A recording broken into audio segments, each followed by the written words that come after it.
আসসালামু আলাইকুম সুপ্রিয় দর্শক, কেমন আছেন সবাই? আশা করি সকলে ভালো আছেন। আপনাদের দয়ায় আমরাও ভালো আছি। বরাবরের মতো আবারও চলে আসলাম মালয়েশিয়া নিয়ে কিছু কথা বলতে। তো 2 বছর পর মালয়েশিয়া কলিং ভিসা খুলে গেছে এমন তথ্য কিন্তু আমরা অনেক জায়গাতেই দেখতে পারছি।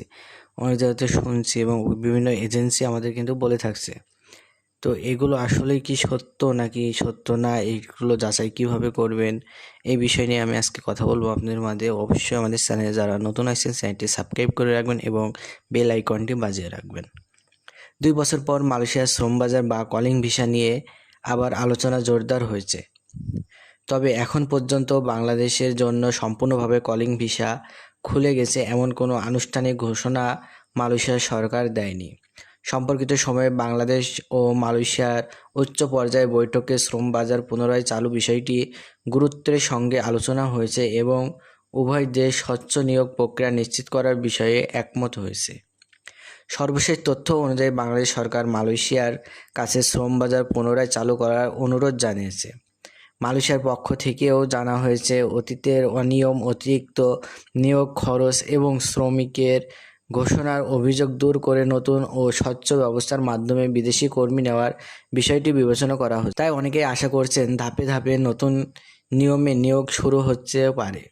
তবে কবে থেকে বাংলাদেশ থেকে নতুন করে কলিং ভিসা ইস্যু হবে সেই বিষয়ে কোনো চূড়ান্ত সরকারি তারিখ প্রকাশ করা যায়নি। এর আগে শ্রমিক নিয়োগে নানা অনিয়মের অভিযোগ ওঠায় মালয়েশিয়া বাংলাদেশ থেকে কর্মী নেওয়ার সীমিত করেছিল। অনেক শ্রমিক প্রতিশ্রুতি চাকরি না পেয়ে সমস্যায় পড়েন। সেই অভিজ্ঞতা থেকে শিক্ষা নিয়ে এবার দুই দেশের নিয়োগ প্রক্রিয়াকে আরও স্বচ্ছ ও নিরাপদ করতে চাই।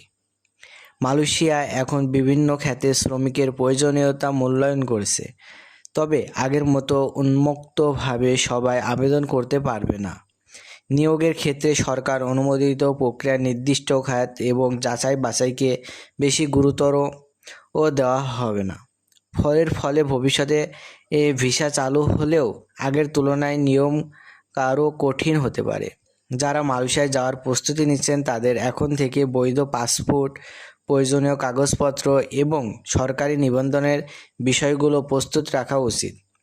কোনো দালালের কথায় বড় অঙ্কের টাকা লেনদেন না করে শুধুমাত্র সরকারি ঘোষণা বা অনুমোদিত রিক্রুটিং এজেন্সির তথ্যর উপর নির্ভর করাই সবচেয়ে নিরাপদ। সব মিলিয়ে কিন্তু আমরা বলা যায় যে মালয়েশিয়ার শ্রম বাজার পুনরায় চালুর সম্ভাবনা আগের তুলনায় বেড়েছে এবং দুই দেশের মধ্যে আলোচনা ইতিবাচকভাবে এগোচ্ছে।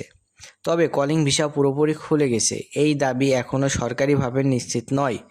চূড়ান্ত ঘোষণা প্রকাশের পরই নতুন নিয়োগ ও ভিসা কার্যক্রম আনুষ্ঠানিকভাবে শুরু হবে।